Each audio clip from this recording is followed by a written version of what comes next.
Hi, I'm Gordy Goodacre. Welcome to the Dirt Parlor podcast. Hi, I'm Don Martin. Welcome to the Dirt Parlor.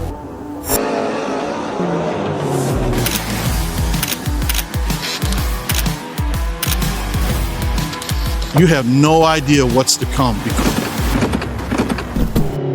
Hello, ladies and gentlemen. Welcome to this week's episode of the Dirt Parlor. As you can see, we're not in studio tonight with the storms going on right now. In Missouri, it's a little wild, so we thought it'd be safer to do it from the houses. So we want to start this episode out by thanking all of our great partners, as always. We want to thank Steve Martin with Ace Duran Hauling, Nutrient Ag.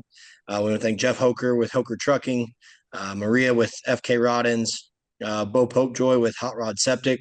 We want to thank Bodies by Skinny, an official Longhorn dealer. Reed Millard with Millard Family Chapels, and my company, Checker Custom Screen Printing and Embroidery. Joined always my great co-host, Mr. Don Martin. Thanks, Gordy. So tonight we got a great guest on. One of my best friends. That hell, we travel damn near 50 or 60% of the races we race every year. So we got Mr. Chris Simpson joining us, the gorilla. So Chris, we appreciate you joining us from Iowa here, but appreciate you coming on kind of last minute here, but I knew if I could rely on anybody, it was you. Yeah, no problem. I appreciate you guys inviting me on. I'm excited. I think we should probably start off by getting one of these bad boys out. There we go. Wouldn't be a night with Chris Simpson if we weren't drinking Busch Light. That's right. Oh, so Big Daddy Chris Simpson here. Obviously we're racing up in your neck of the woods this week. We're going to Independence, Iowa tomorrow night. When you race it, your Iowa tracks that you kind of grew up on, does that give you, I feel like that has to give you an advantage, right? Because that's the places you cut your teeth at. Yeah, I mean, the crazy thing is everybody always thinks that, but like growing up, me and Chad, like literally we raced like Farley, Dubuque, West Liberty. We never really raced Independence just because it was all IMCA. So like Independence, 34 Raceway, Donaldson, like we didn't get to race there very much unless there was really like specials. So back then it was NASCAR sanctioned, West Liberty, Dubuque, and Farley. So we would race West Liberty mainly weekly every week, and then the Farley for the Yankee, and then Dubuque for some bigger races. But yeah, no, like Independence, I was trying to think earlier because everybody. Trey Mills is actually on his way here right now, and they're like, "Well, what's that place like?" And I'm like, "Look, last time I raced a modified. It was probably 3 or 4 years ago with Doug Q. So I don't get to race there much. I mean, the World Outlaw guys have been there more than I have. So me going in, I know I know the track. I mean, obviously it's 40 minutes from my house, so it's a good track. Mike Van Ginderen's doing all the track prep now, so I'm sure we'll have a good racetrack, and hopefully it rained here pretty good earlier, but that place is pretty sandy, so it should soak it up pretty easy. Chris, I was curious. You mentioned that, in Iowa, there's not as many open late model shows. And actually, it's really dominated by IMCA. What made you choose that route? Did you look at IMCA when you were starting, or is it something you were like, they had no interest in? No, I mean, growing up, so like a little backstory on us, like me and my mom and dad were divorced, and my dad lives like probably about 7 miles from West Liberty. So he would just take us to the races every Saturday night. So we went to West Liberty every Saturday night and grew up watching, Ray Gus Jr., Brian Burkhofer, Dave Burkhofer. Brian's dad was a hell of a racer. He was fun to watch. So we just grew up going there, and obviously the Eckridges. That's I ended up marrying an Eckridge, so my wife's an Eckridge. So, but it's kind of a funny story. We grew up cheering against all the Eckridges because we were big Burkhofer fans. So back in the day, it's just we always just went to West Liberty and never really thought much of the whole IMCA deal. Me and Chad both started out and pro stock, and which would be like a stock sub front end with a spec engine. And then from there on, we just went straight to open late models. Back then, it was like 18-degree motor stuff, so it wasn't near as bad as it is right now. But no, we just for some reason we just took the opener out and kind of stuck to it. Thank God. And a lot of those races early on in your career, the open shows, those were like Simmons Promotions races, right?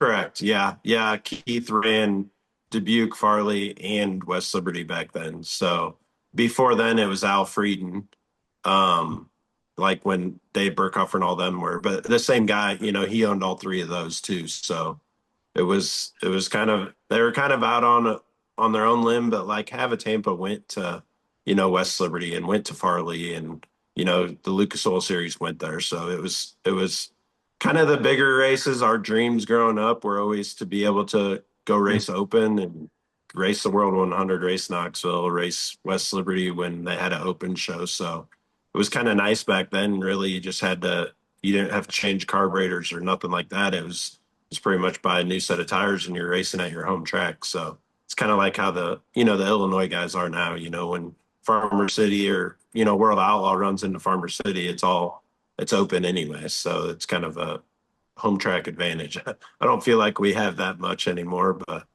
we try.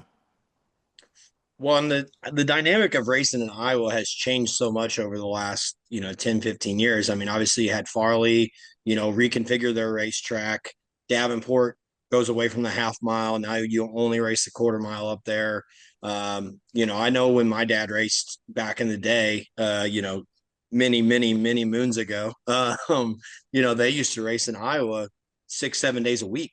That was what he talked about is he I don't know if he would tell the story the way I'm going to tell it, because I know the truth is that he got banned from racing out here in the Midwest for fighting, and I can't remember the name of whose shop he stayed at up there, but he's like, listen, I went up there and raced, and we raced practically every day of the week, and you know, for a while, it's almost felt like we didn't race in Iowa at all, and then, we started going Yeah. back to Davenport and stuff. But I'm sure for you, being Iowa, being hometown, it's kind of nice getting some of those races back, Burlington, Davenport, obviously Independence, but the late model scene has picked back up, I feel like, in Iowa over the last few years.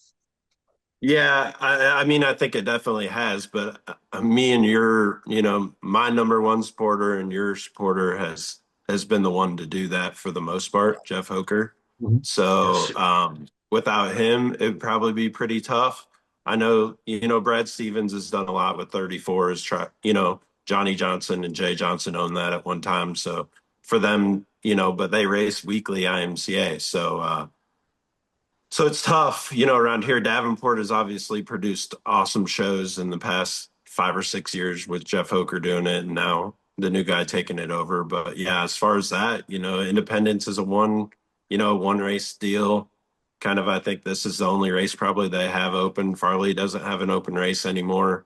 So yeah, it's just kind of, I think West Liberty finally does have a race at the end of the year with MLRA but yeah, for us, it's crazy how it's went because back when we were growing up, the Bush All Star Tour was the big Absolutely. series, that and the WDRL. So that was Eckerdges and Yeah. Burkhoffers and Bob Hill and Willie Kraft and all those big names from this region, Roger Dolan. So yeah, it's definitely changed a lot and made us travel. The good thing for us is we're kind of centrally located. We're 4.5 hours from Gordy down there. 5.5 from Wheatland, 3.5 from Fairbury, 2.5 from Farmer City. So like Fountain City this weekend, I think is 3.5. So it works out good for us. We can still race open and travel a little bit, but not have to travel what some of these other guys are doing. Of all the Eckriches, I always loved seeing Denny pull in the pit area. I always thought Denny always had one of the nicest cars. Not taking any away from Andy or Dave, but seeing the red Yeah. 50 car pull in the pit area, and I think Gordy Yeah. even said he always had a sharp looking piece. Yeah. Yeah. Yeah, he did. And it's crazy now. So Denny's boy just won a feature last week at 34 Raceway modified. And then Dave's boy's racing now. Doug's boy. which Doug is the older one that nobody ever really talked about. He was the one, he was Right. Denny's main crew chief. So he's the one who he was made all the decisions and was really smart with race cars. So his boy's racing now, and then Andy's boy, which is a junior. He's the same age as my oldest daughter, and he's racing now too. So they build modifieds out of their shop, and then the Bryson races a B mod, and the others race A mod. So yeah, they're still going. It's just a little different cup of tea for them. Well, I mean, and two, as much as like that family, like obviously with Amanda being a part of that, but like even for you, obviously Kane, you've got him starting to race a little bit now. Your brother Chad races, so it's not far off the cuff. Like your guys' family is pretty much what the mold is for what a typical racing family is. It's like everybody's into it, nobody knows any different. And it's Yeah, pretty cool to see that. I always crack up like you talking about how you guys didn't like the Eckerches, and then here you are, yeah, married to one. But yeah. um, what's it been like though for you with Kane growing up? Right now he's trying to race a little bit, and you're trying to get him going. Obviously, you're all your kids are into sports, but Yeah. Kane goes to the races a lot, so it's Yeah. I think it's got to be cool for you. It's definitely cool. One thing I'm gonna be like really, really big on is letting Kane play sports. Like we've been fortunate to where our kids are pretty very athletic. My oldest daughter, she's a junior and she's gonna go play volleyball somewhere. She's either D2 or D1. So I most people know how much I travel around the world watching my kids play sports. So as you can see, my face is bright red like a tomato. I sat at baseball games all weekend, Saturday and Sunday. But the big good thing with Kane is I just want him to play sports. If he wants to play baseball or basketball or football, like I always tell him, like we'll mess with it on your off weekends or when baseball's over. And he's only 13, so I'm gonna let him go probably 7 or 8 times this year. Just kind of start at the back and kind of we went and tested last year up at Hawkeye Downs. They put dirt on it. And it like I never really thought he'd paid attention to me racing, but after he got in the car and like did some of the stuff, it was kind of rubber down around the bottom and he got out of the rubber and got in the crumbs and I was like, oh God, here goes the tail of this thing. And he like woed it down and turned down. I wish my wife would have videotaped me. It probably would have been more interesting because I was like out almost on the track and like covering my head when he did really good. So I know he's watched and literally the he's my best friend. We do everything together. He's the first one to tell me, why didn't you go to the top? Why didn't you run the cushion? Why are you always running the bottom? So, but he's I just want him to continue to play sports as long as he can. If he's gonna, go play college someday, baseball, basketball, football, whatever he does, I just want him to go do that, and we can always race. So my goal is to keep doing it as long as I can, and still be competitive. And then when he's ready to take it over, I'm gonna let him take it over. How many Well, racers you look here, I would Chris? I would advise to let him play sports for sure. Yeah, I mean, Yeah. yeah, absolutely. Yeah, I think it's Absolutely. just it's just always been big for me. Like I don't want him to quit something just to go race. Like we can always race down the road, Yeah. and obviously he's probably going to be a big dude like me. He's probably going to be 6'4", 6'5", and hopefully he doesn't weigh as much as me when he gets started. But he'll uh he'll be fine. I think once we'll race around here and run some IMCA stuff around here. He's got a Longhorn just like me, and we redid it all, and it's a nice piece for him to go out there and tear up. So I'm gonna make sure he's ready. How many races are you going to run this year, Chris? With baseball and everything going on, what's your kind of schedule look like? Yeah, so like last year, I'd say was my hectic year because my daughter was going through the whole recruiting process. So it's crazy when they're a sophomore in high school. That's when they get recruited for volleyball. So they're literally 15 years old and they're trying to. So we're traveling all over. We've been to Vegas and Indianapolis and Kansas City and So this year, I feel like she's about ready to commit to a school. So I think after nationals, it'll slow down a lot. And Canes baseball's the whole month of June they're off. So I think my plan this year is to race 45 to 55 races. There's a lot of races right around us. Like this week, we're going to do Independence and go up to Fountain City, and then next week we can do LaSalle, um, Spoon, Lincoln, Farmer City, Fairbury, and then the following week we're planning on going to Eagle for all the Lucas stuff. So yeah, as long as I don't get burnt out. I told Chad earlier, I said, yeah, that all sounds good. I'm like, but if we don't want to go, we just won't go. I'm like, it's not a big deal to us. So that's the good thing about not racing points. And, I miss a lot of kids' stuff following the WD or MLRA stuff. And I definitely don't want to do that. So we'll just kind of hit and miss if we get burnt out or tear something up or run out of beer in the cooler. We'll just come home for a day and restock it and go back out. I Well, know you're and not on the road. He's missed on the road, right, Gordy? I mean, Chris, I can tell you, you always run a first class operation wherever you've done. You're missed on the road. I can tell you that. There's a lot of fans, Rod. I'm for one of those guys that I always enjoy seeing the 32 in the pit area. It's Yeah, always a good me too. event when Chris Simpson's around. well, Yeah, and appreciate we were just talking about this a couple weeks ago at Wheatland. Um, me and Chris were that. Chris has been racing for a long time. Yes. You go back to the Childress days and some of that. Like, I don't see him as this super old veteran in the group because he like we just hang out all the time and I'm just used to him. I'm thinking he's because more I like can my still age. party. Yeah, right.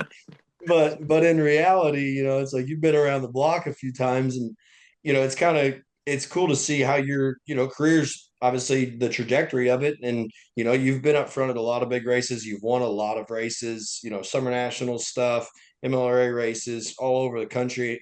I'm sure for you, it's nice now though to have this pick and choose schedule. Obviously, with your kids, that plays a huge role, but all the great partners and stuff you have, it's nice to have that freedom that's like, hey, you don't it's not we need you to run 90 races this year. You get to kind of decide what your schedule looks like and where you want to go. Yeah.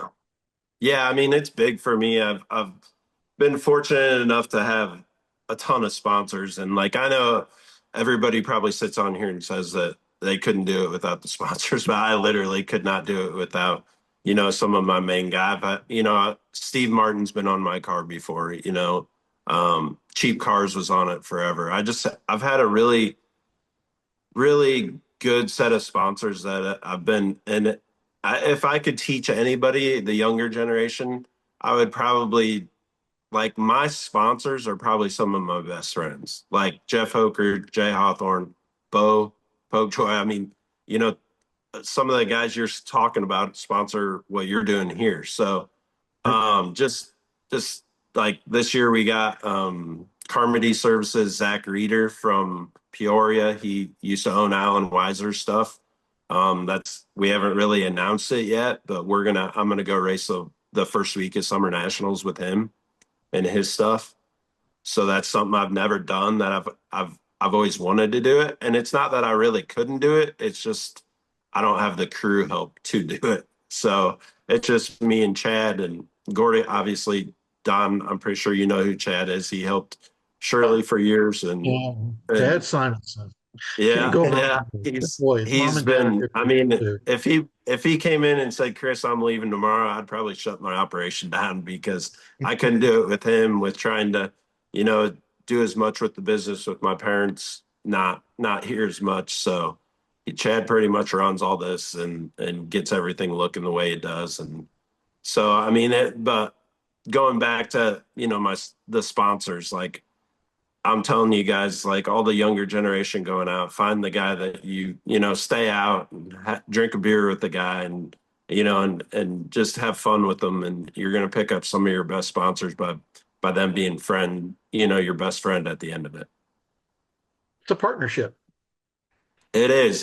And that for me, it's hard, with all the kids sports and all that stuff, like I've never had to sit there and explain to him, hey, I'm not going here because I have to go here. I feel like I've done a really good job at the ones that are close that I know I need to be at. I'm always at, whether I'm missing a ball game here or there. But um, I've never had one of them say, hey, I need you to go here or I need you to go here. Obviously, Hoker stuff, I'm gonna go anyway.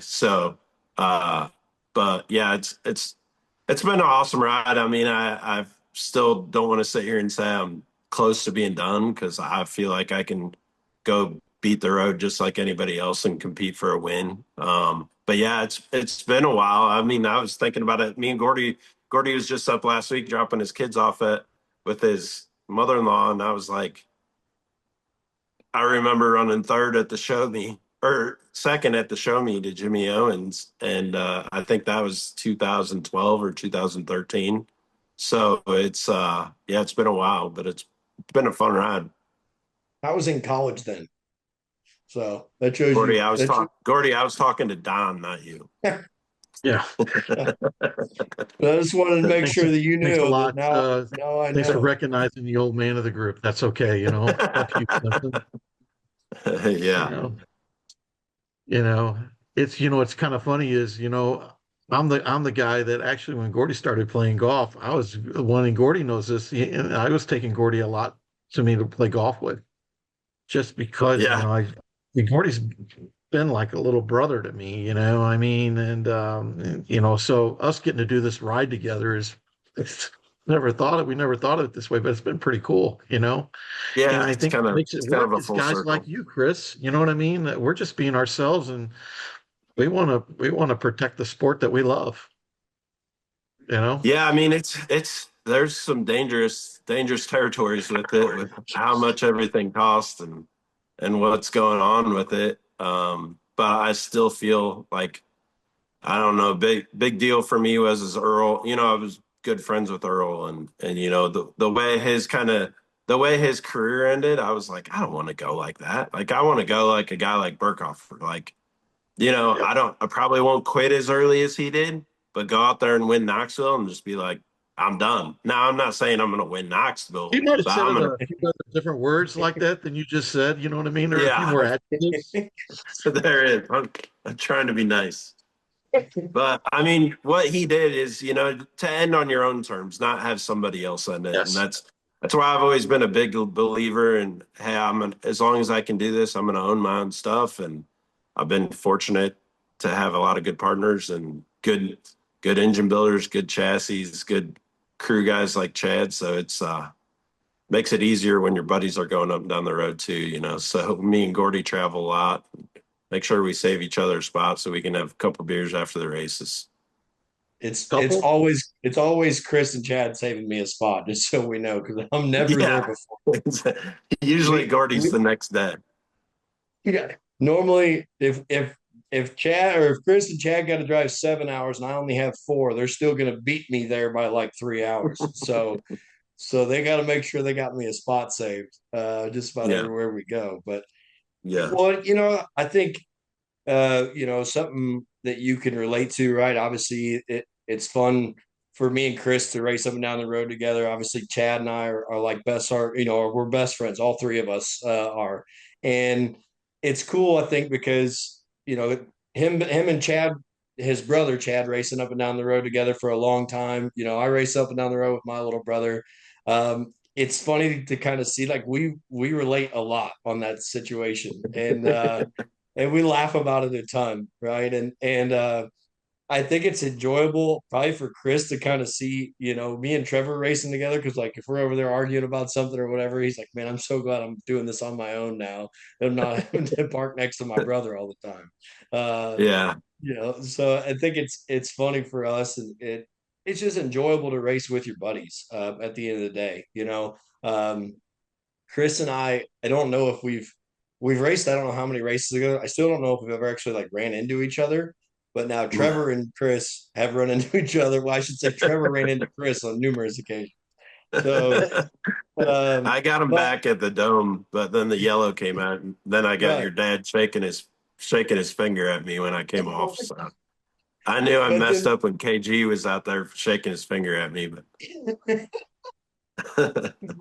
but the funny part about that is that now Chad and I have ran into each other a few times.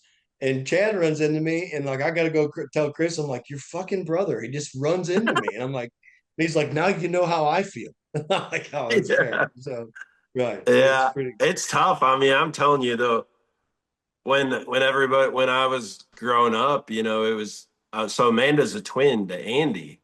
Well, Andy would race pro stock with us. Like he was just as good as me and Chad back in our prime. It was one of us three winning. Well, for the first couple of years it went good, and then I tell this story. I don't know if I should say it online but we were racing West Liberty one night, and I think it was Andy, Dave, Denny, me, Chad, and I think I was running second or running third, and I think Andy was second, or maybe he was leading. And I went in there and slid him, and I cleared him. But when I got in front of him, it took the air off his nose, and he jumped the cushion, and it ripped the oil line off. I pulled off and I was like, oh God, he was a lot bigger than me back then. Like he's still a big dude, but he was bigger than me back then. And I pulled off the track and he's standing right at my hauler. And I was like, I am not getting out of this thing. There is no fucking way I'm getting out of this thing. And I pull up to him and stop, and he grabs my arm, tries breaking my arm on the sidebar of the car. And then I spun the car around because I'm like, I still ain't getting out of this thing. I got my helmet on, everything. Finally, people got him away from me, but yeah, it's fun racing with your family, but it's not fun racing with your family. Like the first minute I had to get away and just go race, like I would before Chad started traveling as much, like I went to Fairbury, I went to Farmer City, like I went to just to go race, just to get away. Because everything you do, you're compared to your brother, or you're compared. Chad was 5 years older than me, and he's got 15 championships or whatever he's got. Did a hell of a job and is a hell of a race car driver and still is. But Yep. you're always compared to why is your brother better than you, or do you think your brother's better than you? And it's like, so I just kind of separated myself and went and did the Fairbury. And it's still to this day, Chad's probably only been to Fairbury 3 times, and I've been there probably 100 times. That's one of my favorite tracks to go to. So it's why everybody's like, oh, it must be nice having your family there and racing with your family. And I was like, till you have the first run-in with them, it ain't very much fun. yeah. So, It but goes to no, shit in a hurry. yeah, it goes to shit, and your mom's not talking to you, your dad's not talking to you, your sister ain't talking to you, and you're like, what did I do? So yeah, it's fun, but yeah, it's definitely interesting with family. At one time there's five of us all out there together racing West Liberty, so it was there was always words. Yeah, it wasn't all good times, that's for sure. Would you say, Chris, that your mom and dad's favorite? No. No, my dad's like, so my dad's like the most calm guy you'll ever meet in your life. Like he likes about 3:30. He's a farmer. About 3:30, he likes to have a few beers, and he's like doesn't say a word. One night he'll wear a 32 shirt with a 25 hat. The next day he'll have the opposite on. He doesn't really say a whole word.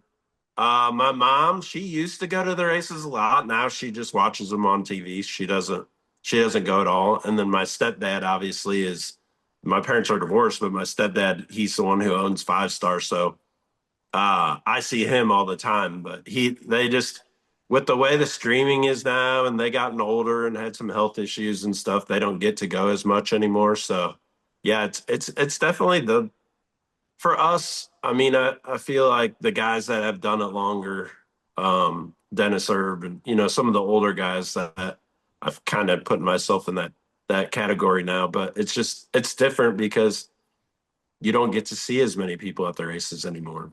And to me, I used to love when my dad would come walking down with a beer, he'd be straight honest with you. He'd be like, "Well, kind of sucked tonight, didn't you?" And I'd be like, "Yeah, Dad, like I did. I'm sorry." You'd sit there and have 2 or 3 beers with him and hang out, and he'd walk back to the camper, and it's changed a lot the way it is now.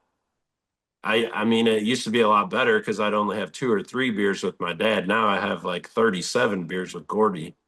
So it's it's it's definitely harder on my liver with Gordy. It's not always just my fault either. So let's not, because we got Zoo parked with us from Hoosier. You get JD and their whole group there. It's like, especially when we Yeah. go to Wheatland, when we're at Wheatland, that's really where it all, Yeah, just kind of Wheeland's a goes dangerous south. place. Yeah. Yeah. Well, It's and then you go, like it's when we go to fun. Fairbury for the PDC, it's no different. It's just, No. but I think it's something we've talked about on here at the dynamic of how racing has changed so much. It's so much more of a business that a lot of times late at night, we're the only group that's out with our lift gates down and still hanging Yeah. out. So, Yeah. but we all grew up in the way that, you stayed and you hung out with your buddies and you enjoyed having, that time. And Yeah. it's obviously we're all trying to make some money doing it. We got a lot of sponsor money involved, but um, you know, it's still enjoyable. It's still supposed to be fun. You're supposed to, we have passion for it, but if you can't Yeah. go and enjoy yourself as well, I really don't know if you should be there, right? Like I get the, it's not like there's $1 million on the line every night. Not every one of us can be Jonathan Davenport and win all these races over and over and over again. Yeah. Yeah. But so it's fun to do those things. And I mean, hell, the topics of conversations and the stories we end up telling by the ends of those nights make the whole weekend, no matter really how you end up running.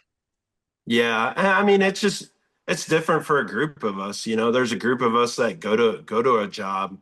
I'm not saying in my office from 6:30 to 3:30 every day, but I'm there 80 to 85% of the time. I mean, luckily my race shop's connected to the business, so I can just walk out there if I got a minute, I can walk out there and talk to Chad about a few things or see what we need to do tonight, to make sure stuff gets done. But I always tell I've been both of us have been helping Layla and Amelia Eisenschenk and talking to Donnie, but it's just like I tell them all the time, I'm like, listen, if I can't have fun doing this, I'm not going to do it because I spend a lot of money and my sponsors spend a lot of money doing it. I better have fun doing it. So the time that it's not fun, I will definitely quit doing it. But it's I as long as I'm competitive and I feel like every time I hit the track, I have a chance to win or I have you know, once I get that feeling, I guess it won't be near as much fun anymore. But right now, I feel I enjoy going racing. It's fun. My stepdad just yelled at me earlier. He's like, when you racing this week? And I'm like, oh, Tuesday, Thursday, Friday, Saturday. And he's like, well, hopefully the races get in so you quit spending money at Five Star because we got to get caught up here. So we it's just it's kind of cool how it works out and how much fun it is for us. So we'll keep doing it. Let you get the number 32. So back in the day, there was a guy my dad used to help. His name was Mel Morris.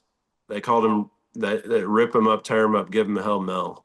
And so he raced with Dave Burkhofer. You know Dave Burkhofer, don't you, Don? Oh yeah. Yep. Brian's dad. So Yep. he raced with Dave all the time.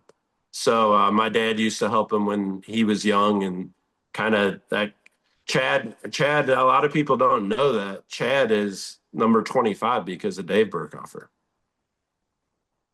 Man, that's So good to know. back when, Where'd you know that? I had no clue. This is what I yeah. love about So, what we do right here. This is the kind of shit that just like so, so learning back in and the shit. day at West Liberty, the Island Auto Orange number 25 was Dave Burkhofer. And Chad, we've jumped around on Burkhofer's open trailers. Everybody just thought, oh, Brian just from racing in West Liberty. I was like, no, we grew up drinking beer at his trailer after the races back when they were just open, open trailers, and That's what we grew up doing. So Chad was always number 25 for Dave, and I was always number 32 for Mel Morris. So yeah, that's how that all Very started. cool. Very Yeah. cool. Yeah. Where did you, like what did you start racing? Was the pro stock stuff the first thing you guys ever raced, or did you guys do go-karts or shit like that growing up? Oh yeah, we raced. So I raced go-karts from when I was 8 to 16. Gotcha. So which it's kind of crazy because yeah, I talked to the girls a lot, the Eisenshake girls, and they're talking about their racing and racing go-karts and stuff. And so we raced go-karts. I got 3 grand national championships in racing go-karts. And then my brother, he never won a national championship, but he was always helped me set my car up. So we raced that, and then my stepdad was like, "Do you guys want to try moving up?" So we went down to West Liberty and bought it was an old Howe car, old 3-link Howe car.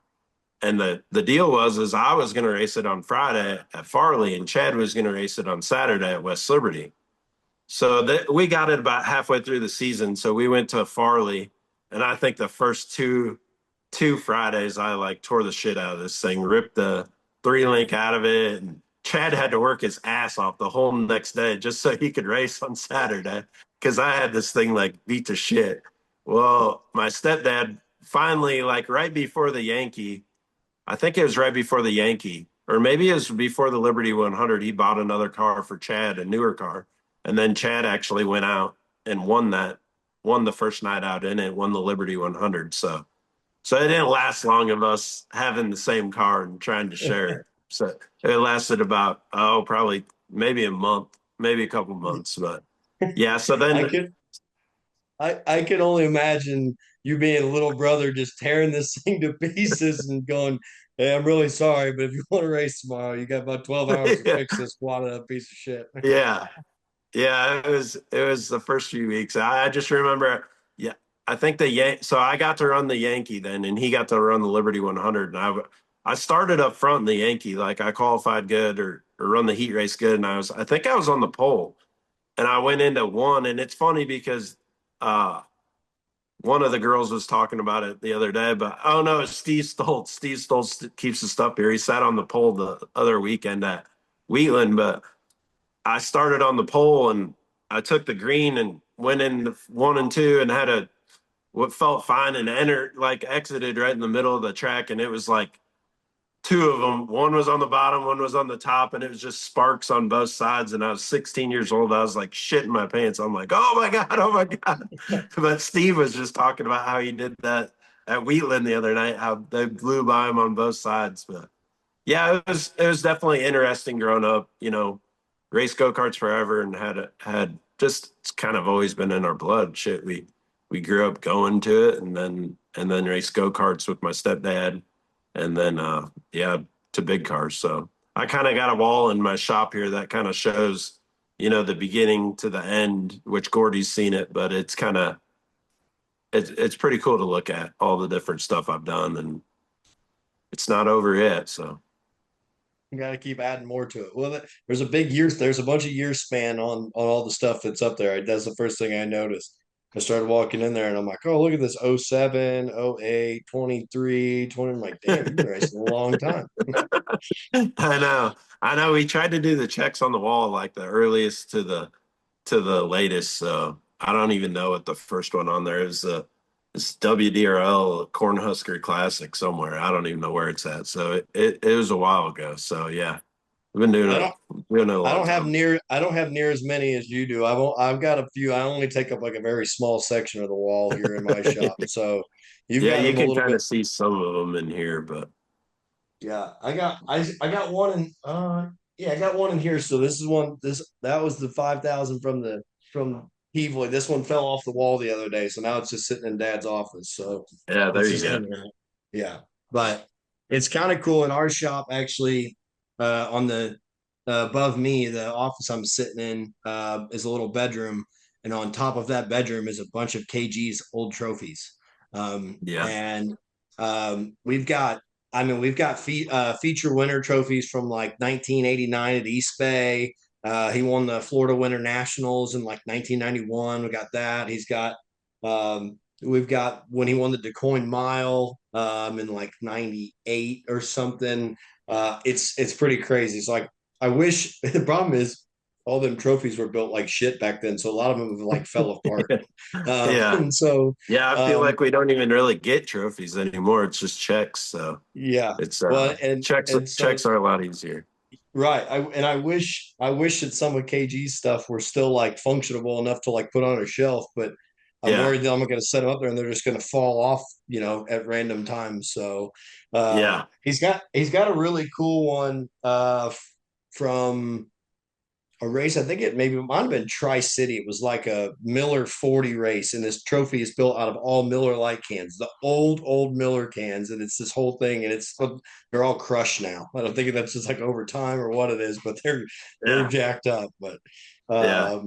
it's pretty cool to see some of that. And I want to ask you this. I know we've talked about it, but you know, running like a national tour, it's something you've never really gone after and done. Is that something that could still be in the cards for you? I know your kids are doing sports and stuff, or is it something you ever wanted to do, or is there a reason you didn't do it? Um, yeah, I mean, it's a lifelong dream to, to be able to go do that. For me, running it out of my own pocket, or I mean 90% out of my own pocket as far as making the decisions, it was just never a decision. I've had, a couple out not I mean, I had the Childress ride, where Stucky kind of got me to where I flew down and raced with the Childresses and race. I mean, yeah, I always think to myself all the time, I watch these guys. Like, crazy thing is we're gonna go race against guys, tomorrow night that are just like Nick. Nick's probably raced 30 times this year or 25 times this year, or Trey Mills, he's raced a bunch this year. Dennis Erb, but I always watch them shows and I'm like, man, yeah, I feel like I could do it. I feel like I'm just, I'm kind of at the point now to where I think I could go do it and still be able to manage the business and stuff. It's just, I don't know if the opportunity, it's so hard after you own your own stuff and you do it the way you want it. I feel like kind of like Corey Hedgecock's deal that just went down, like Yeah. he ran his own stuff, he ran his own equipment, and then he went and it probably wasn't run the way he thought it should be run, or didn't have this. And I don't know Corey at all, so I'm not putting words in anybody's mouth, but obviously something didn't jive there. So I think it would have to be like the perfect situation for somebody to, hey, Chris, I want you to keep the stuff at your shop. I'm going to pay Chad for a year. I'm going to get you a couple crew guys. You're going to go run World Outlaw or go run Lucas Oil. Do I think I could do it? 100%. Like, I feel like with the resources with Chad, and Chad builds a lot of shocks for a lot of customers. And, like, it's no, JD talks to us. Corey is one of our good friends, his crew chief. Like, I feel like I know enough people. Like, I stay up on the game but I feel like I could do it and be competitive at it. Some of the new tracks probably, or the tracks I've never been to, but I feel like I've diversified myself a lot just by going to different tracks. Like back when, going to Tri City and winning the summer national race there, and then going to Fairbury, and then going to LaSalle and winning the big race at LaSalle. I feel like I've done that really good as far as going to different tracks and smaller tracks. And we went to Why Not, run second to Scott, went to Magnolia, run second to Scott, I think. So it's just, I feel like I've kind of hit the road and put in my time that I'd be fine if I wanted to go do it, but it would have to be the perfect opportunity. Brent Marks, I don't know if Gordy, you remember this. Brent Marks took a year to where he says, I'm not going to drive my own stuff. And he drove for CJB the one year, and he didn't even get to May. And he was, and I remember I was talking to Barry Jackson about it. And Barry Jackson, and it's like, man, we're going on vacation together. I Yeah. mean, Brenton will ever change the way I feel about Brent or whatever. The bottom line, he goes, he's used to own his own stuff and he's caught in a way like doing it his way. And it Mm, wasn't one of those, he says, where he got fired or anything else. He basically made a decision like, I just want to go back to running my own team again. And yeah. I'm just not having fun doing it the way this. I'm used to making all decisions. And I think Yeah. that you've been doing it for so long, it'd be hard for you to Yeah. do anything. I mean, I hate to say this, but you're kind of set in your ways. Yeah. Oh yeah, 100%. That's why I'm saying like that would have to be almost something where, hey Chris, you're in full control. I trust you. Get the stuff here's 3 cars, start the year. You pick the crew guys. Like it would have to be a big money guy to come in and say, hey, and now there ain't no way I could move to like say Bobby Kohler called and said, hey, I want you to come, run Lucas Oil for me, but you got to live here. Absolutely not. No way.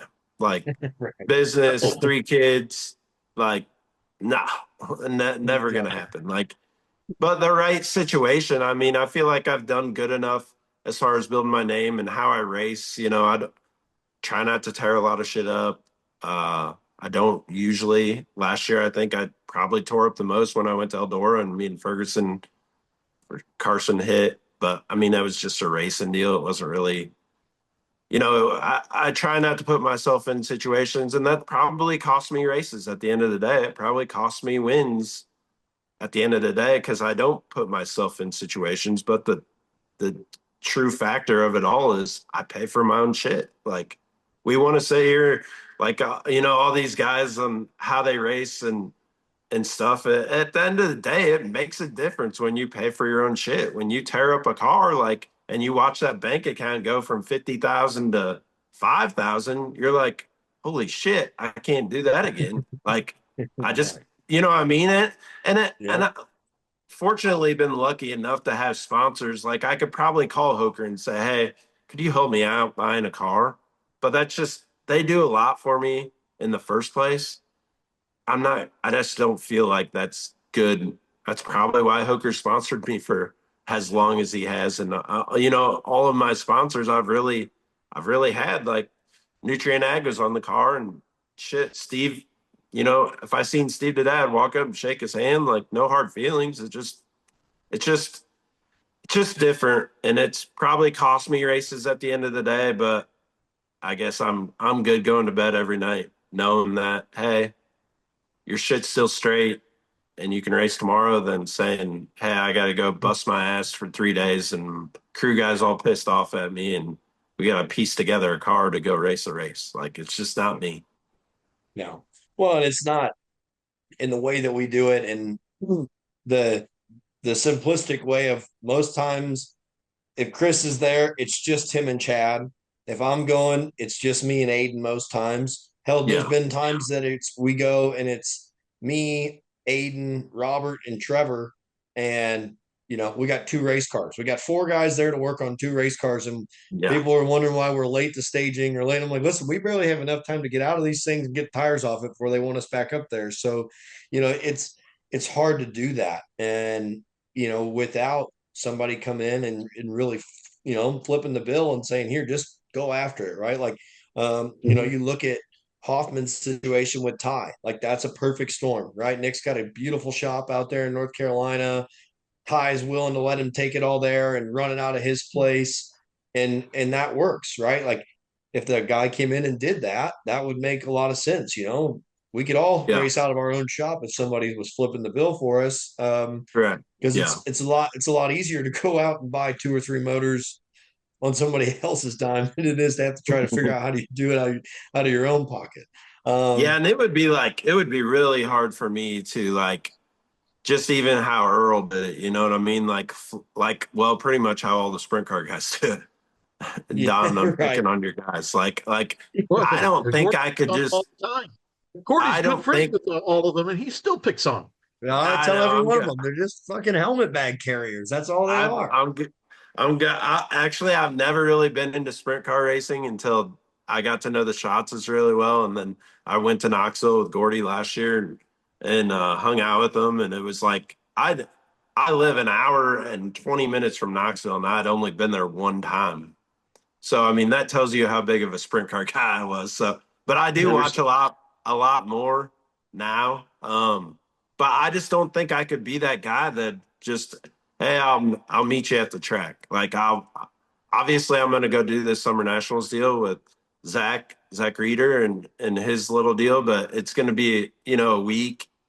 It's, pretty much we're going to go and hopefully do good and, drink some beer and have some fun. And it's just, it'll be different for me, but the good thing about me is that Chad's going with me. So I know that Zach did a good job putting the car together, and I know Zach or Chad will make sure it's right. So he knows what I like, and it'll be fun. No, you're Well, right. The sprint car thing's interesting. Like you said, the way that the drivers are, showing up the way they do and stuff. But at the same time, if you look at those guys, they're just not showing up either. Too, though they've been. You can look at them when they're getting in the pit gate, they're ready to go. You know what I mean? They know what their focus is, and I don't think the crew guys want these guys around for the most part, Yeah, except when it's time to probably when not. it's time to shit and get. Yeah, well, yeah. I was. I'd show up ready to go too if I slept 9 hours and went and played a round of golf in the morning and flew in or drove my motor home there, and all I had to do was worry about what I was making for dinner and what I was watching that night laying down. It wouldn't be that hard. It'd be I real always. easy. I always give the girls shit. I'm like, I went to Knoxville and I was like, every single driver came in a polo, nice polo with jeans all tucked in. And I'm like, when is the last time I've ever seen a late model guy walk in with a polo on? Maybe Reed Millard. That's it. Like There you go. But that's Reed's it. just showing up to drive. He didn't get it there either. I mean, That's it's just like, it's a whole different animal. I mean, that's It probably the is. biggest thing I've worked with the girls is like, listen, you can't just get in this thing and drive it. Like, you're going to have to figure out why it's doing what it's doing or why it's the feels that it has and understand it. Cause if you don't understand it, you aren't going to be worth a shit in it. And I mean, maybe that just is old school and back to, hanging out with Burkhofer all the time. Cause he did everything. Like he had good crew guys, but as far as making adjustments or changing something, he was always the one doing it. So, but I mean, I feel like I've now got a good crew chief to where I can say, hey, drop right bottom rod or take 2 turns out of the right rear, or change the right front shock. And, I trust Chad to do it. I don't do near as much as I used to, but I'm always the one making the decisions. So it's, well, You know, yeah, it's just different. it's funny you talk about the sprint car guys. And McCready used to always laugh at me when we go to Chili Bowl. He says, "You see all these guys wearing white racing uniforms." It's like this. He says, "I'm not taking anything away from Seabell." He goes, "He is one of the most talented drivers I've ever seen in my life." He says, "That dude has been here from practice since he's had wear that uniform every day, and it still doesn't have a spot on. And he's been here all week." He's like, it It's, used to I drive mean, Timmy crazy. He's like, these sprint car guys and these midget guys wear white racing uniforms. We couldn't even think about doing that. It lasts like yeah, one day. yeah. no, no. I had a white one, not Yeah, even a you full did. white one. I had the top made for the dome a couple years ago because I was like, you know what? If there was ever a time to wear one, I could do it here. Hopefully everything goes good. I'll wear it on Saturday. And it did work out because that was actually the year I sat on the front row with Sheppy of it. So it was nice. But then we went somewhere later in the year and I was like, bring this white suit with me. Maybe I'm gonna wear I was like, I'll wear it to Wheatland or something if we're locked into a show. And I got a hankering to put it on like a Friday night. By the time Friday night ended, the thing was destroyed.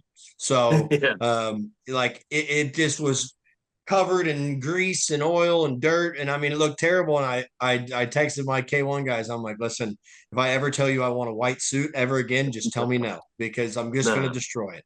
Like the best yeah, thing I did have that first form one, I guess that was all white as well. And I'm after that year, I've just put that one away. I can't even look at it because I'm like, that one it was cool. Destroyed it too. I destroyed it in 2 days down there. So, but you know what? Like, I think listen, all my sprint car buddies, all the guys that I know, they know I'm gonna give them shit for them the fact that a lot of them don't work on their race cars now. But I will say that a lot of those guys cut their teeth to earn their position to where they're at. yeah, So to get to that level and drive a sprint car, with the Outlaws or high limit, whatever it may be, like you've earned your stripes to get there and have three guys that work on your stuff. And listen, Yeah. those are big multi-million-dollar teams running up and down the road who you're hired to go in there and win races. Like that's what you're hired to do. You're not hired to be the guy that does all these things. Like if Yeah. you're hired by a Stenhouse Jr. or a CJB or by Todd Clearing or whoever, like your job is to come in there and just drive this damn race car. Like we're gonna put all these people around you to give you success. So as much as I wear on them, I look at guys like Wyndham and Sonny. Listen, I've watched those guys race up and down the road at Tri-City when they were younger, and like they're working on Yeah. everything. They've drove some shit boxes in their days Yeah. Yeah. to earn where they're at. So, but it does not mean I'm going to give them any slack on giving them shit. I know it's probably more of a jealousy thing. Like, I wish I could 100%. just wake up and hang out till noon and fly to the races or drive to the races and not have to worry about the rig. Or I mean, earlier today I was on the phone with Jason Fitzgerald, and he FaceTimed me and he's like, what the hell are you doing? I was the shitter in our hauler, the valve was leaking, there's water running everywhere. So I took a picture and he's like, oh, the joys of owning your own shit. And I was like, yeah, this is definitely the shitty part about owning your own stuff. So yeah, it's just different, but I wouldn't want it any other way. I want my kids to see how I did it. And I told Kane, I'm like, listen, if you think you're gonna be the way I am right now and get to just kind of tell Chad what to do, I'm like, you're crazy. I'm like, you ain't going to practice unless you go and start working on that damn thing. So he's he hears it from me quite a bit already, and he hasn't even started. So I'll make sure I train him the right way. That's right. Chris, what's some of the Iowa racetracks? Naturally, I loved West Liberty. I used to, like when you started talking about the WDR, I used to remember Davenport on Friday, West Liberty on Saturday. It was always a good weekend, and you get to see naturally, Kyle Burke and people like that. The Webbs of Yeah. the world. That was a good series, man. It really was at Hmm. one time. There were so many good cars, and I really felt like at that time Iowa then was really making the guy that ran the WDR, his name was Jim. What was his last name? Jim, You know who shoot. I'm thinking of. Yeah, he did Yeah, a hell of a job. He did a great job putting it together. he did. And Yeah. and it just seemed like, the Burks, the Simpsons, and the Burkhardt, so Jimmy Mars. I mean, man, Yeah. it just was, the fields were solid. It was. You go to one of those events, it kind of remind you of some of the stars stuff out, east. Yeah. And Yeah. I mean, it was tough.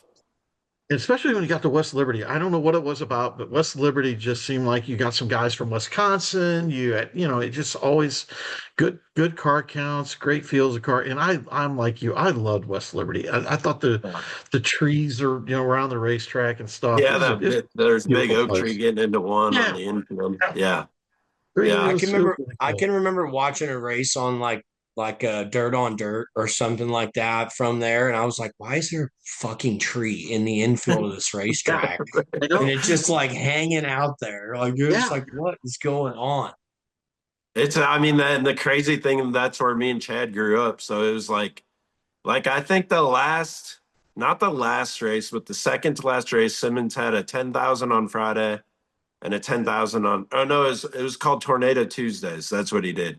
So it was Monday, Farley, Tuesday, West Liberty. Monday, I won at Farley. And then Tuesday, we were going to West Liberty. Well, Scott was there. And I qualified good, won the heat, and I'm out leading, Scott's in second. And I mean, it's the best car I've ever had at West Liberty. And it was the second to last race I've ever raced there. And I ended up beating Scott, like just laid it on him. And we had won 20 grand then 2 days. I'm like, this is the shit. Well, I still remember we were on the backstretch and I think we were a bunch of people were around. We were drinking beer and hanging out. My mom looks in the trailer and she's like, hey, Scott's out here. He wants to talk to you. And I'm like, Scott, who? and it was Bloomquist. He had drove over, and he's like, "Hey, can I look at your right rear tire?" I'm like, "I don't give a shit." I mean, I was probably only 30 or maybe 28, 29 years old and just beat Scott Bloomquist. I was shit. That was winning the World 100 for me, on a big racetrack. That was when he was in his prime. So it was, that's like my favorite memory of, West Liberty. But I mean, what people don't realize is like back in the day, they used to race for NASCAR points, and there'd be 30 to 35, 40 cars at West Liberty on a weekly night. And they would, like, Gary Webb would be winning Dubuque points, and Denny Eckridge would be winning West Liberty points. So then Denny would have to go to Dubuque to try and beat Webb, and Webb would have to come to West Liberty and try and beat Denny. It was like, it was crazy back then. Like, it was an awesome run. Those three tracks, the way they promoted them, it was some of the best racing around. I mean, to this day now, you feel like that's all moved to Illinois. And in my opinion, as far as your weekly stuff, like I'm telling you, like it's tough now. Like that Mars series, you got Feger and Unzinger, and it's a damn, like people don't realize how tough that series is. I mean, look at Bobby. Everybody was picking Bobby to kick their ass at Brownstown the other night, and Gustin went in there and won, but Jake Little led most of it, and Yeah. Unzinger's right there. Feger got tore up a little bit, but it's crazy how competitive our sport has got. And I feel like Illinois is probably your bulk of it with the Bab and Feger and all those guys. And any of us could drop in and winner. It's not like what it used to be. The old WDR or MLRA days. It's me and Chad, and you might have one or two other people, but you pull in the pit gate at a Mars race. There's 10 guys that could easily win. Yeah. It's tough. And then you look at what B. Sheppy did out in Hagerstown, you know. Yeah. Yeah, and Gordy and Yeah. I talked about it on the show last week. I mean, we both said that, the Rocket One's going home, some of those places. And Mark's program is back. Yeah. Yeah. It's crazy how, like everybody always wants to count them out. And then right when you He ain't think you quit. can count them out, they didn't have, everybody thinks, oh, in Mark's eyes, they probably didn't have as good a years as that he should. But that's why Mark's so good, because he knows he can do better and be better, and they proved it this year. I mean, they've they're right back on their game. So it's I Oh, mean, you're gonna see the cycle of yeah. chassis and all this stuff. I mean, it's crazy what our sport's doing, but I mean, I think in a way it's good. It keeps everybody motivated, and a guy like Mark, you can never count out. You promise you that. Well, it's like Gordy and I talked about it. Gordy, when we had him on the show, the first thing Gordy and I talked about the fact you're not going to outwork him. No, No. You're not going to outwork Mark Richards. no. And the other thing about Mark too, is the amount of resources and things that he uses to improve their program, right? Like just because he has a chassis manufacturing business, it's like you still have to put all those pieces in place to build the program that he has and to carry a house car team that continuously wins year after year after year. I mean, we've seen how many chassis manufacturers have a house car that doesn't do what they've done. Yeah. Timmy and Well, Longhorn did a really good job, but Timmy was development. He was like the development of Longhorn chassis. So like they built that car, kind of for him and around him, and that helps a ton. But Mark and them have been winning races for 30 years. And when you look at when they start to get down in any way, right? Like you just said, a down year for them is like 7 national wins, and they're like, Yeah. what the Yeah. hell happened? Like, how Yeah. did we suck so bad this year? And if you took that to practically any other race car driver in the country and said, hey, you're going to win 7 national races this year, and you're going to run somewhere in the top 10 or top 12 almost every night, would you take that? Like, we'd be standing there like guys Yeah. waiting for like the golden ticket, Willy Wonka's chocolate factory. We'd be like, yes, please, can I have that just once? One of Yeah. those would be a career year. So Yeah, I mean, they had all those great years with Sheppy on the Outlaw Tour and stuff, and with Josh, and they were winning 25, 30 races. So when you win seven, it doesn't feel that good for them. But, obviously they've picked their program up a ton, in the last year or so. I mean, ever since really, I guess, what was that, July last year when we went to Wheatland and he got by me, but they had won somewhere else the week before. It's like, since that point, the Rocket One has been back to what we've Yeah. not come to know them as. So, Yeah, I um, mean, their preparation is. I yeah, then the funny. I always tell the funniest story. Like I went down there and we had. I don't even know what year it was. I could probably look on my wall and figure it out. But we went down and got two rockets, and Mark was. They were really good to work with me, and Mark was like, "I'm gonna have them in my shop. I'll put them together." And then he's like, we get them all put together and everything's good, and we walk in his trailer and he's like, all right, here's the load numbers that you should have. And he looks right at me and he's like, I was like, well, what about here? Like, you guys will be here. And he's like, yeah, but you won't beat us. And I was like, what?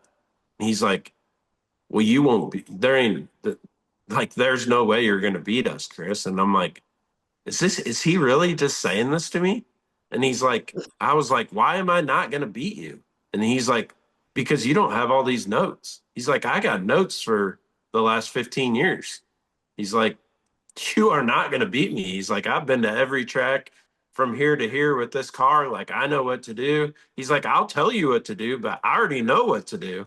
And he's like, right. you won't beat me. And I'm like, I can't believe he's trying to sell me a car and he's told me this. Like, I guess I had already bought it, but I was like, I respect him for it. Like it was, I mean, I've always, and I don't race. Obviously, I'm on Longhorns and been with Longhorn for a long time. And I just feel like they fit me better as a race car. But till this day, like I would walk over and Mark would be like, "How you doing, Chris?" And he still buys all his Milwaukee tools from me. Like he'll Right. shoot me a text or give me a call, and he'll be like, "Hey, I need a half-inch impact, a 3/8 impact, and just ship it. Send me a bill." So I mean, it's the people you meet through the sport is pretty badass. And you look at, I don't know what it is, but I look at Sheppy and Mark are built for each other. Yeah, Perfect combination. Yeah. I mean, it really is. It's as close to Josh as you'll ever see. You know what I mean? People Yeah. forget about how good Josh was with Daddy, but at the same time, I don't think we realize where Shepard is in the record books, boys. yeah, Oh, But dude. yeah. it's pretty damn impressive. Yeah. And Well, he's done it like he's done it respectively. Like Yes. he's not like I've raced with Sheppy since he's I mean, I don't even know how old Sheppy is, but I've raced against him. And I could probably not tell you one time where I've came off the track and wanted to beat the shit out of Brandon Shepherd. Like he's always raced. If he slid me, he cleared me. He didn't rip the left front off. Like he's always to me, he's been very respectful driver and aggressive, like aggressive, but not to the point where he feels like he needs to take you out to win a race. And I don't think he would do that. right.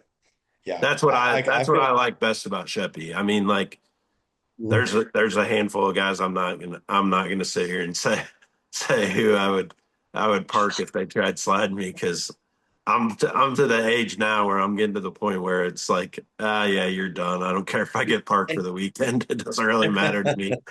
But Sheppy has always been a very respectful driver and Yeah. cool about it. So I have a lot of respect for him. Yeah. I mean, I do too. Him and I practically grew up together. His old man and my old man raced together, and we were both cutting our teeth growing up, and raced. I don't know how many times we've raced together now, but I know it's a lot. And we've never run over each other. And then I got him actually at Makokata. I think it was last year, maybe at the beginning of Yeah, the I year. remember. And it's like that was right after we come off of the dome when I had led, and like we ran next to each other at the dome for like 15 laps and never touched Yeah. at all, and and Stretch and Lucas that worked over there, like those are my boys. And when I landed on his nose, I'm like, man, now I have to walk over here and tell him that I'm really sorry for parking him. And I just remember I walked into the trailer and told Shep, I was like, man, I'm really sorry. Well, Super Shep's standing in there. And he said, the only reason you're getting a break is because your little brother parked me. So I can't be mad at both of you right now. And I said, well, I, I went out and grabbed a bottle of some slick mist and I was out there cleaning the nose on the B5 and told him, I said, well, listen, I'll leave a case of beer or something in here for you. And Chevy's like, nah, dude, like it's good. I said, but there's not a lot of times that you respect a guy like that you're like, okay, I need to go down and say, hey, that's my bad. Like a lot of times you just chalk it up and you're like, well, he probably would have done the same shit to me. Somebody Yeah. like Sheppy, it's like you respect him enough to know that he wouldn't race you that way, even with you know, the budget that they have and the thing how much they spend. Like he just does not race you that way. He will give you room. Mm. He'll, you know, The pressure you he's got on him. Oh, right. Yeah, It's like he could yeah, very easily be a guy that just bulldozes people for wins and says, "Hey, listen, I'm here to win. That's it." And Yeah. nobody could fault him for it, but he doesn't. And I think that's why, it's why obviously they've had as much success too as they've had because that's how you get to the end of these races, right? It's how you get to the end of 100 lappers or 50 lappers or anything. Like you have to keep these race cars pretty clean now with the way the air is and all this stuff that, everything is so finicky. You can't afford to just go out and bash these things, like they used to do. And it's crazy how much that has all changed. But, it's fun racing with them and getting to I've got to know Yeah. Mark a lot more over the last few years. I wish I would have taken the time to get to know him a long time ago because um, as as competitive as he is, and sometimes he can just be a dickhead, and it's not that he's meaning to be. It's just he's just so in tune with it. Yeah. But he is one of the best guys in the pit area to shoot the shit with and talk racing with, and the knowledge that he has, and it's cool to see him. I think he's come out of his shell a little more Yeah, I think recently. he's changed. I think probably like 5, 6 years ago, you could. Yeah, I felt like the year that I was there, he was really kind of like distant. That was when Ecker was driving, so whatever year that was, because I went down there yeah, before Eldora and kind of yeah, he was still kind of like. But after that, I mean, shit. I mean, if I see him at a race or need a part or I need anything. They've always been really good. And I'll get random texts at a track that I've never been to and they know I've been to. They're like, what gear? And I'll yeah. tell them, and I'm like, they can't run the same gear I got. So I seen him like 2 weeks later. I'm like, was that gear right? And he's like, yeah, we put it in. It's perfect. I was like, but I mean, he understands the business and Yeah. he's yeah, he's definitely Shepard will go down as one of the best to ever do this sport. Like he doesn't get talked about right now a lot with I mean he does, but you got JD doing JD things, you had Scott doing Scott things, you had Billy doing Billy things, but at the end of the day when it comes down to it, probably the best driver that ever drove that Rocket One is going to be Sheppy in my opinion. Yeah, I would agree. I agree. You 100%. think also, Chris? I'm curious. You and Gordy both. You know, Sheppy is as good as anybody. Both of you do. Is he really? Is he really? He's got to be a great communicator as far as telling Mark what the car's doing. I Yeah, I mean, what think well, that's I him mean besides driving. He's got to be able to. His communication skills have to be really good. I've never really I've never really heard like an interaction with him and Mark, but I would guess Sheppy's one of the best as far as telling Mark what he needs.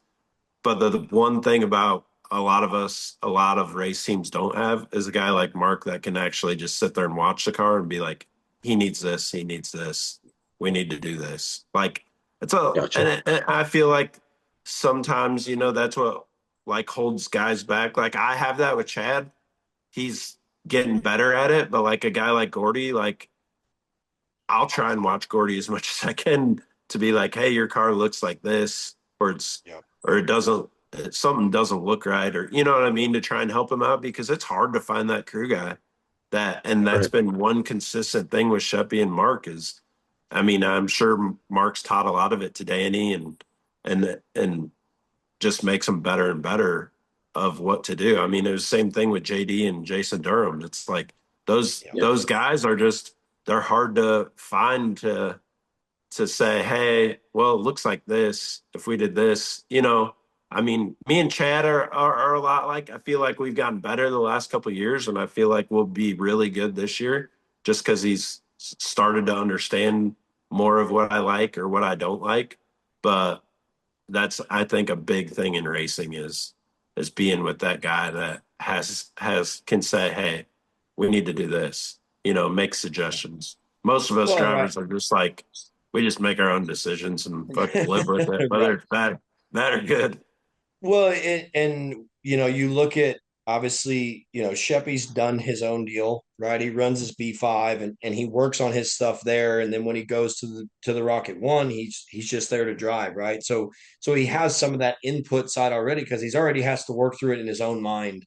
But then you look at somebody like Shane McDowell, right? Shane McDowell can watch that race car go around the racetrack and he already can tell what he's thinking. He just wants Dale to come off and tell him pretty much just make sure what he's thinking in his mind is correct and so he can make those changes, right? Like Yeah. he already Yeah. has an idea. And so it does make a huge difference. And that's one of the things that's nice, like going up and down the road racing with Chris a lot is we're standing there talking about those things together. Like if Chris is in a heat race after me, I'm trying to get back up to the racetrack to watch it because for one, I want to see what his race car looks like. I want to go back and watch the video on mine, but if his is doing something weird and he comes off bitching about it, it's nice for me to go, hey, well, this is what I saw, then that way it's Yeah. just something else that you can build off of. JD actually came down to my trailer the other night and busted my ass because my nose was too far down, at Wheatland. And I was bitching that I was tight in, and he comes over and he's like, well, if you get the nose off the ground, you'd be all right. And I'm like, well, I was like, I don't really have somebody that can watch that and tell me that. So I said, I appreciate you coming over here and doing that.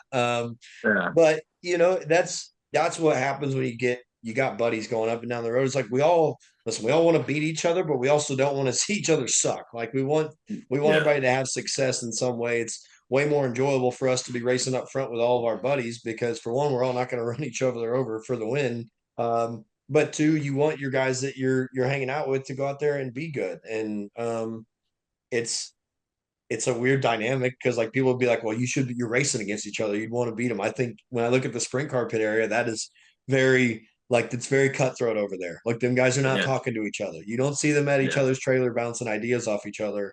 Where in our pit area, like at any point in the night, guys are coming over going, hey, what tire are you going to put on for this feature? Or, Yeah. what do you think about this? Like I don't know how many times at Wheatland we've had 3 or 4 race car drivers in a trailer talking about what tire selection we're thinking of, or Yeah. what we might go with. So, yeah, it's that whole dynamic of like for us making our own decisions.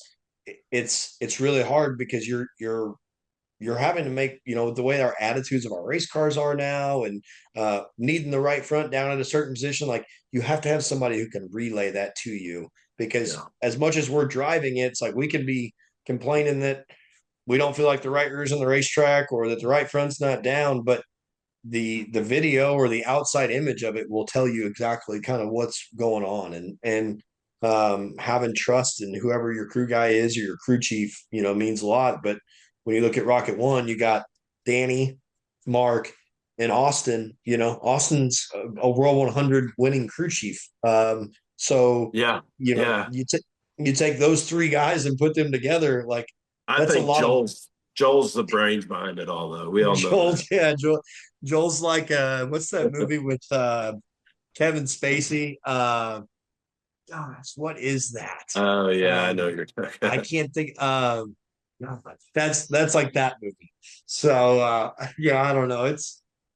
I can tell you one thing: it's not fun racing against them when they're on their game. No. It's that part of it sucks, but it's good to have them be competitive because when we were all boxed in there like 2 or 3 years ago and it was one chassis, one shock company, it's like, this sucks. Like, this is Yeah. not fun for everybody because we're all buying the same shit. We're all the same speed. And so, yeah, I don't know, but it's, I don't know. It's a lot of fun doing this, bullshitting with your buddies. Me and Chris literally became best friends.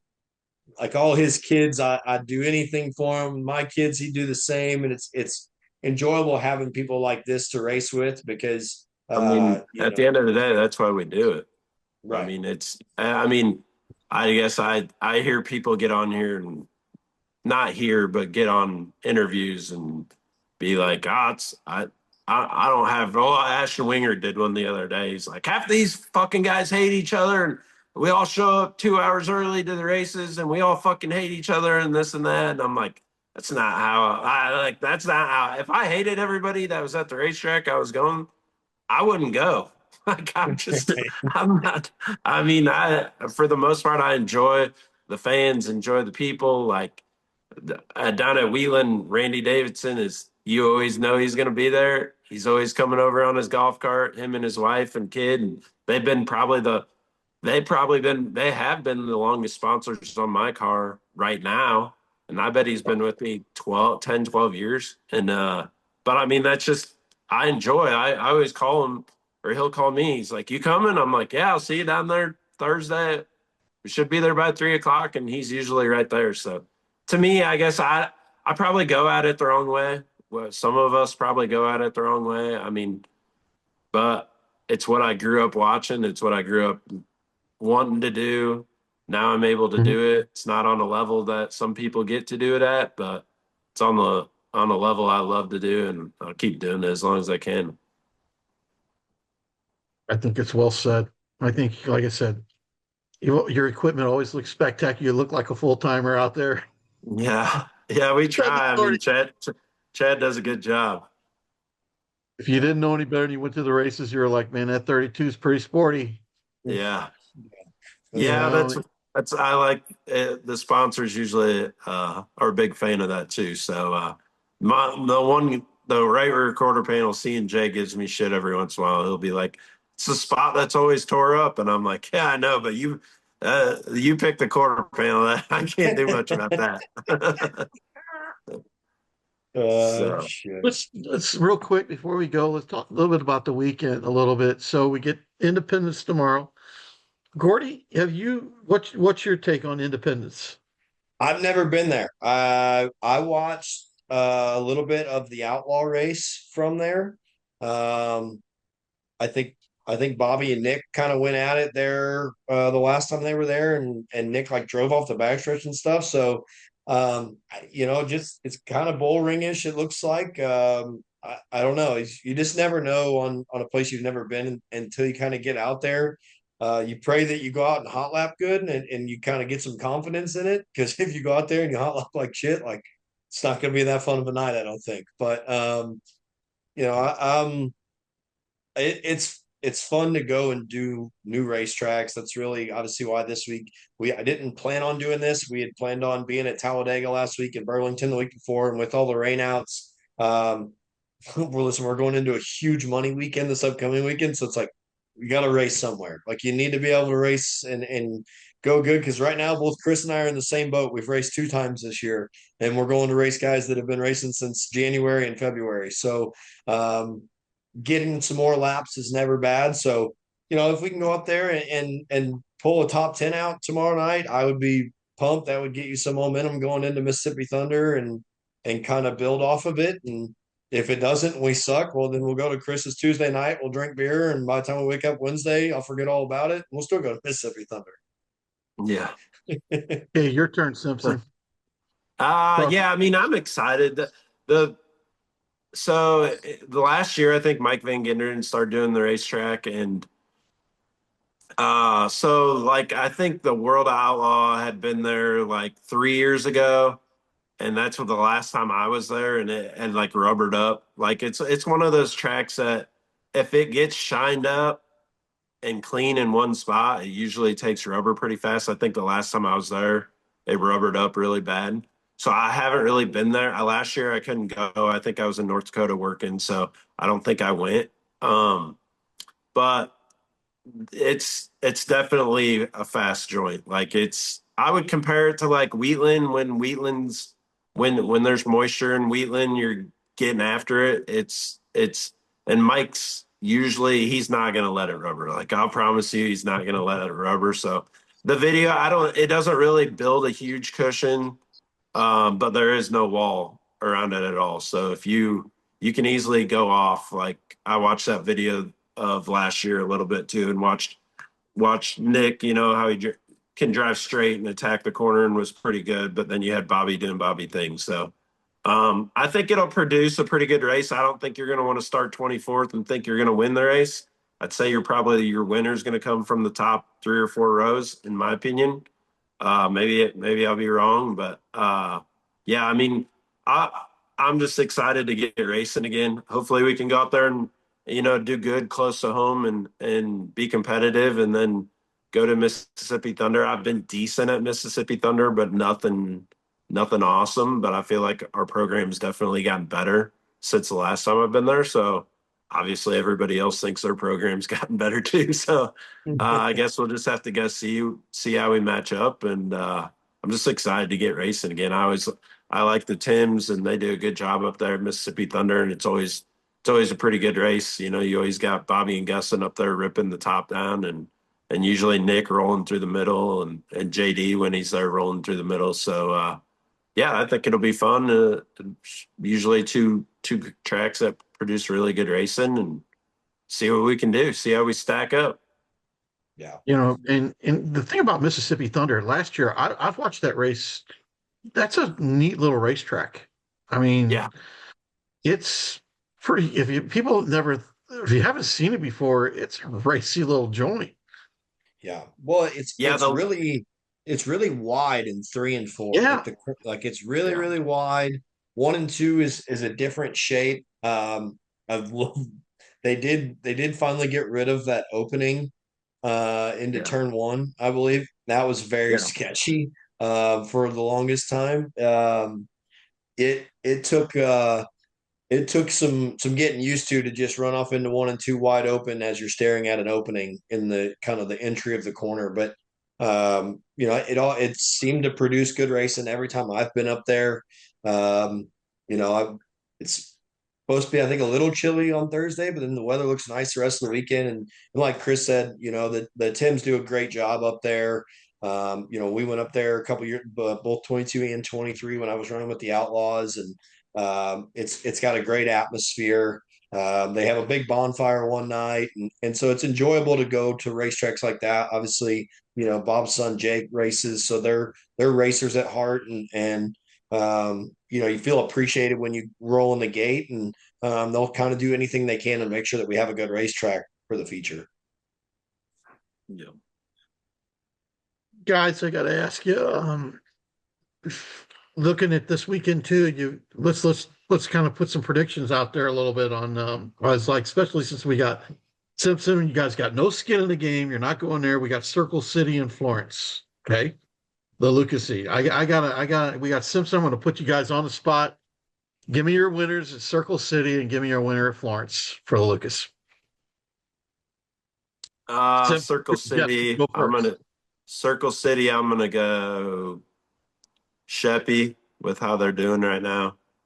I just think with their program that's kind of a turn and go, and I think they'll be really good there. And then, man, like I've never raced against a guy that much, but I have respect for what he's done at Florence, and I kind of hope Josh Rice wins at Florence. Like he's just been so good there.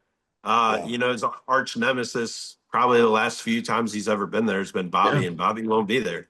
So that's right. it would be cool to, they've you can tell he's kind of going through a transition from Rocket to Longhorn, and they've gave him a hell of an opportunity. But it'd be cool to see him pull off a win there. yeah, Otherwise, yeah, Overton's running good. That Lucas series that's tough, man. Like you got Sheppy, and you got Devin. you got 5 or 6 guys that are really really good. So it'll yeah, that's my predictions. I'm not saying he's going to win, but I want Josh Rice to put on show and see if he can pull off a win. yeah. I would say RT Friday night at Circle City. I think the last time they were there, he was pretty good. I think he got up by the fence and he's willing to yard sale it up there. It just seems to kind of fit if it gets to that route.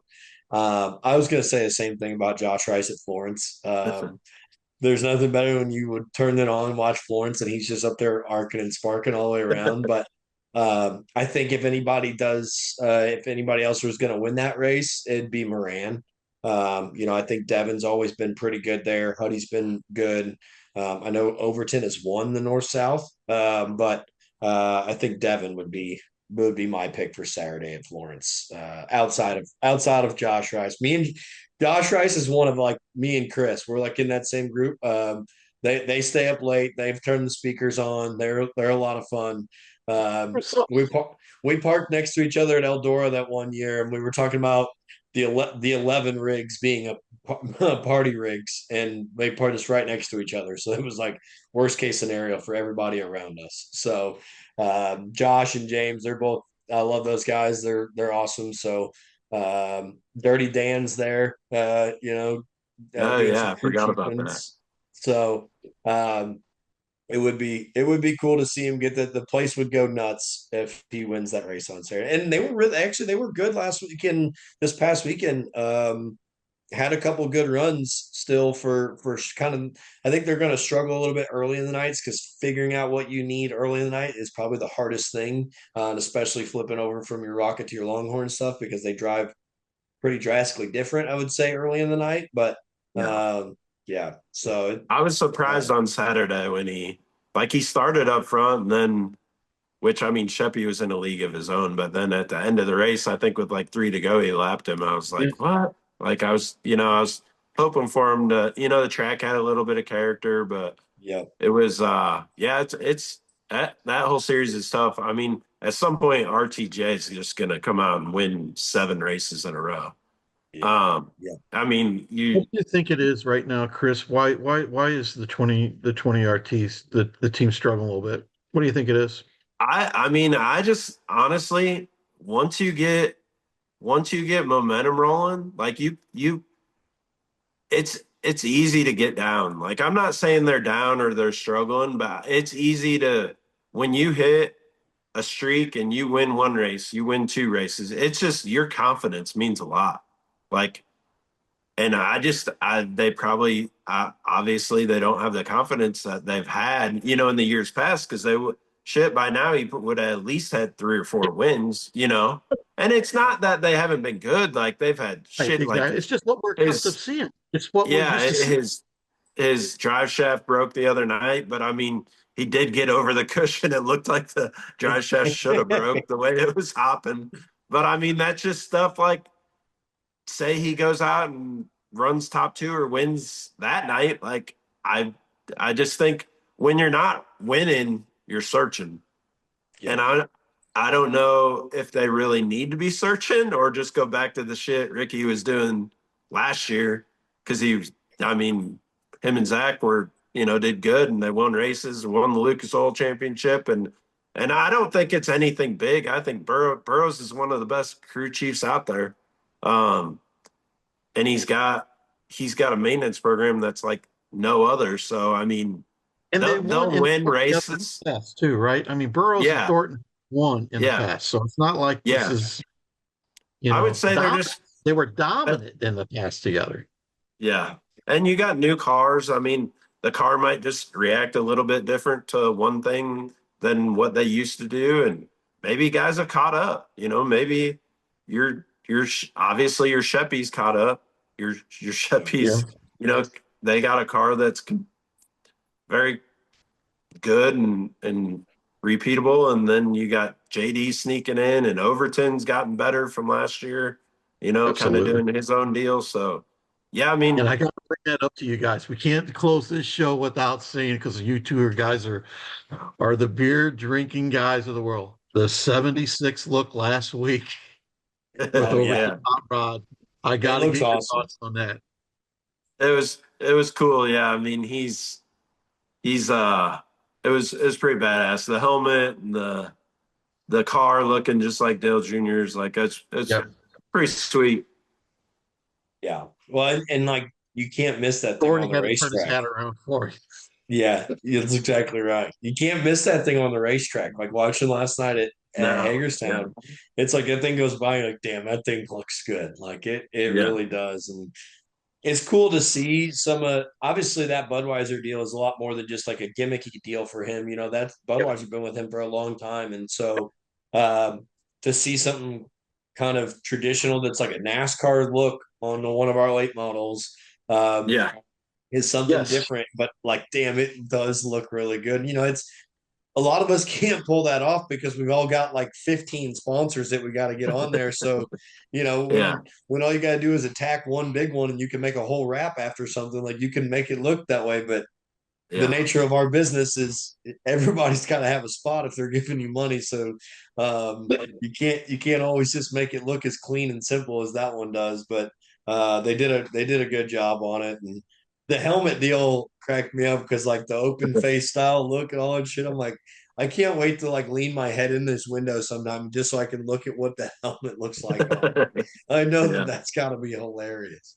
So yeah, and Brandon's good shit. And it's, he's one of the best dudes out there racing. And we had him on our show, and it's cool to see him having some success and having fun again, because racing is better when Brandon Overton is having fun in the sport and Yeah. giving interviews Agree. that are on the front stretch rather than interviews about how terrible his night was.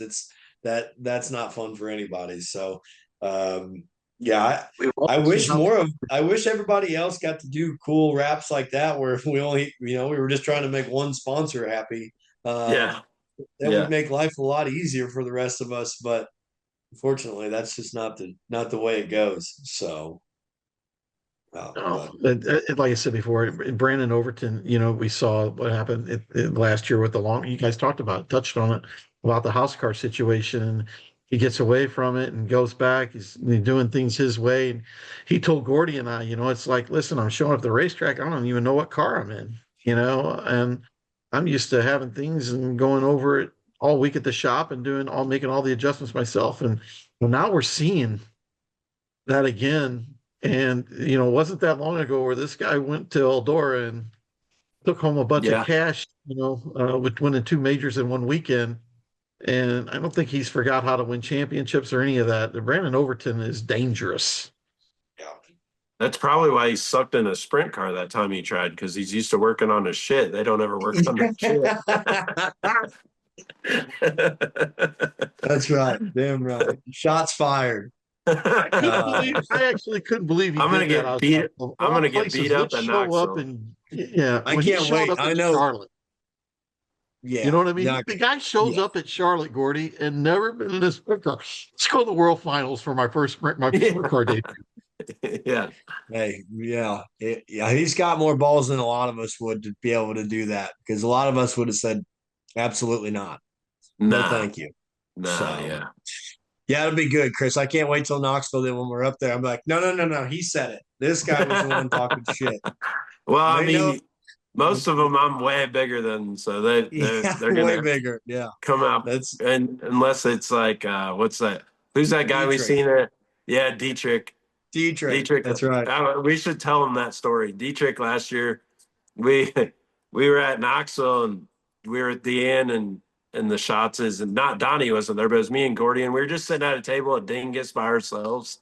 Like nobody was around. It was kind of nice because nobody really knew who you were, and we were Yeah. just sitting there. And Danny Dietrich walked up and he's like, "Hey," or talking to Deanne, and Deanne's like, "Oh, I want to introduce you to my friend Chris Simpson. He races dirt late models." And Dietrich looked at me and he's like, "Yeah, I never heard of him before." And I looked up at him and I'm like, "Yeah, what's your name? I've never heard of you either."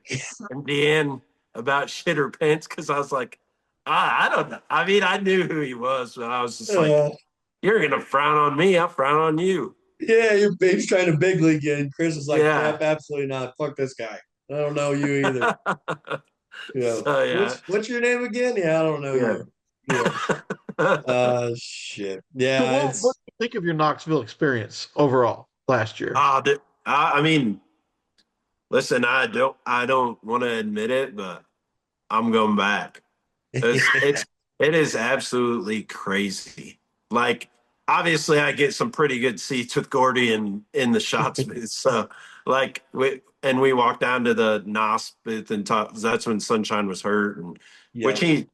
he knew who I was. That was good. Sunshine said that. I got a lot more respect for him. But no, it's absolutely crazy. Like Dan's already asking, "Are you coming back?" I'm like, "Yeah." I mean, my son loved it. It's the only thing that drives me nuts about sprint car races is like they can't get enough fuel in them to make a race out of it. Because I swear to God, if you had 30 more laps or at that Knoxville race seems like you race all goddamn day and that feature like lasts it could last like 10 minutes and you can just Right. see people starting to get a run.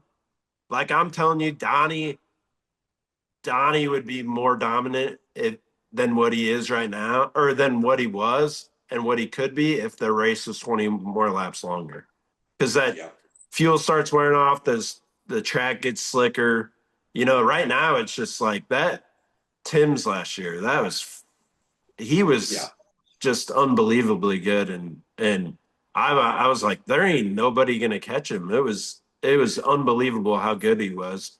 But you know, gravel had to start in the back and came up through there. But it's yeah, it definitely opened a whole lot different eyes for me racing. And obviously, when you go to a race, you want to cheer for someone or watch someone that you know. So getting to know the shots is through Gordy and Sure. it was fun to see that and interact and so yeah, I had a blast. It's kind of fun just going to, I mean, even if I'm not racing, I'm a fan of racing. You know what I mean? Everybody's like, oh, when I'm done racing, I'll never go to another race again. And shit, you'll see me at a lot of races. Like I Yeah, just love that's this. good. I love the sport. I love the people. Like just a fan of racing. So I mean, whether it's sprint cars, I've watched more sprint car races this year than I have in probably the last 20 years combined. Like I used Yeah. to fumble through it on my phone and or on the TV and be like, no, I don't really care about that. I'll watch Georgetown Weekly show and maybe know Greg Satterley or Mason Ziegler, you know. But now, if like the other night, I had on the Mars race, the sprint car race, and the Lucas race. I went and it was all awesome because about I made every feature. I got to watch every feature. So that was Yeah. my Friday night when I got home. So Yeah. but yeah, I love it. I'll be back there this year for sure. Yeah. It's Gordon, did you see what Knoxville? I'm curious. Did you both of you watch? Because we need to touch on the sprint cars a little bit before we leave our show, like we always do. But did you both of you watch the Knoxville events? And I'd like to get your kind of take on what you saw. I watched I watched Friday night pretty much the whole program. You know, and then Saturday I watched just the feature. I was out with some buddies Saturday night. We were actually sitting out at a bar with a band, and I was like, "Oh, I think Knoxville's on." And I turned it on. They were at the red flag, like 5 laps in. Um, Obviously Saturday night's feature didn't end out the way everybody wanted to. It kind of rubbers up, Yeah.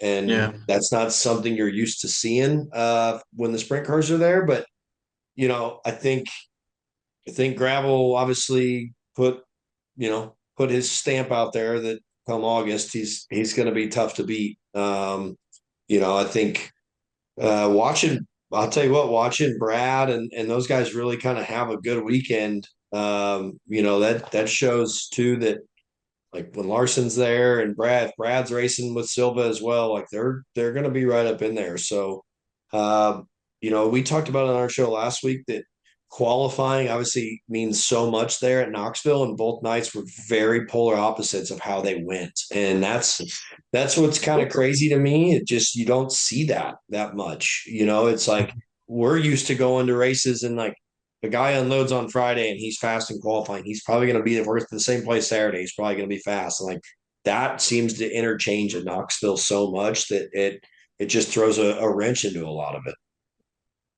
There was, Ryan Timms to me when he showed Saturday when he was catching David through traffic. Um, I think I don't think you want to count this Timms kid out come August again. Because guess what? He's going to be racing there almost every week Yeah, going into August. And yeah, he had I a didn't I podium didn't finish. watch Saturday, but I watched Friday and it was Watch it. Now, I was curious, Gordy, did you see the slider that Carson put on Tim's on Saturday night? I did, and I don't know. It Listen. was tough. That was Carson's tough. Carson's one of my buddies. But one thing Me I will too. I tell you, love him. well, here's one thing about Carson is he don't give a shit if he's going to land right rear into the door. It's coming. Like you are going to have to lift, or you're going to have to sack up and hold your shit wide open and hope you get around it. That's about it. Like it's one of the things is he's aggressive and I've heard a lot of you listen to a lot of the interviews and guys talk about that. Like they know when they get around Carson, like he's not going to just give you an inch. Like if he sees what he thinks is a window, whether it's clear or not clear, he's going to go for it. And that's the nature of what though I think Buddy and David being as strong as they have put on Carson. Like Carson's window too. Like he's in that stage of what is his prime, and he doesn't want to let his championship years get diminished by what David and Buddy are able to accomplish. So he's pushing harder than ever to try to be, up there with him. And one of the ways to do that, I promise you, is put a little fear in them that when they get around him, that you don't know what's coming next. And so um, it's hard for me to ever, like we talk about some of the things I think that are more blatant on about sprint car racing. Listen, I've never drove a sprint car. I couldn't tell you one thing about how to have racecraft inside of a sprint car. Watching Donnie race and all that stuff, but they're going a lot faster than we do, and it's a little more technical. I think the way that they race, having to race the cushion and run the bottom, like the only guy that can race in the middle of the racetrack is Donnie that I've seen yet over the entire time of watching sprint cars. So those guys know that they have to get to the cushion or they have to be in the bottom. And when they get one of those runs, you can't waste it.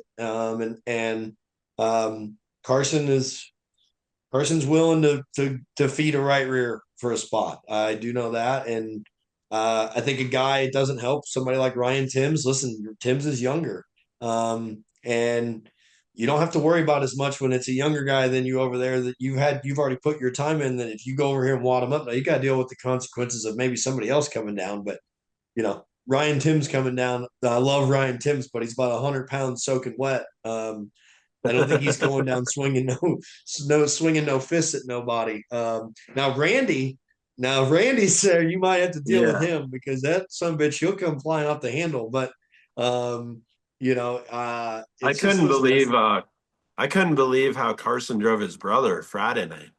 Did you guys see that? They don't have no love loss either. Like Carson came across the track, and I'm like, oh my God, he's gonna wipe him out. And that's like the second time. Came out of two? What's that? Is that when they came out of turn two? Yeah. I was like I thought maybe he got tight, but it was like, holy shit. And then like 2 weeks ago, the same thing happened. I forget where they were at, but I was watching. And I was like, I can't believe how aggressive he is around his brother. Like, I think it was when they were at 36. I think it was when they were at US 36 because Cole led it for a while, and then Carson got to him, and Carson was. Yeah, he put the right rear inside the door panel, like, here, buddy, get out of my way, I gotta go.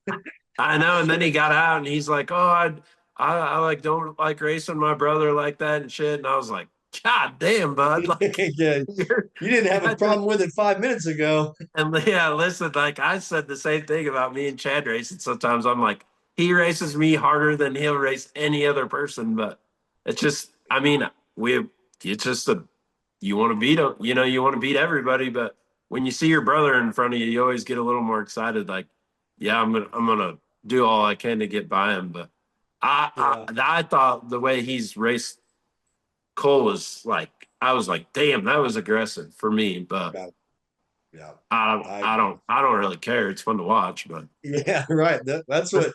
We want all the drama by the time we get to August. We want it to, because by the time we get to August, Chris and I are going to be sitting up there in the suite, having our beers and our crowns and whatever, and we're just going to be hanging out watching it. So I hope by the time we get there in August, they all fucking hate each other. I'll be caught up on it a lot more than I was last year. We got a couple of shows. We've got a couple of the dirt parlors going to Knoxville this year. So Yep. got a couple of shows there. So, Yeah. Chris, you may have to come on and be a little moderator for us. I Yeah. can be I'll tell you what, we get two small ones. I'll stand in the middle of them. It's gonna look like Chris is gonna look like the Big Show, like WWE compared to these guys. It'd be like Yeah. having what was it, Rey Mysterio and who would be the other one? I don't know. And then Chris is just the Big Show in the middle, like, all right, you two, we're gonna take care of this now. Yeah. Gravel and gravel. Gravel's got to Yeah. be one of them, no matter who it is. Yeah. Oh shit! But all No. right, Chris. Hey, well, we listen, dude. We appreciate you and Yeah. coming on here and shooting the shit with us. And obviously, I'll see you there tomorrow, and then we'll be hanging out this week. But thanks for coming on the show and having some fun with us.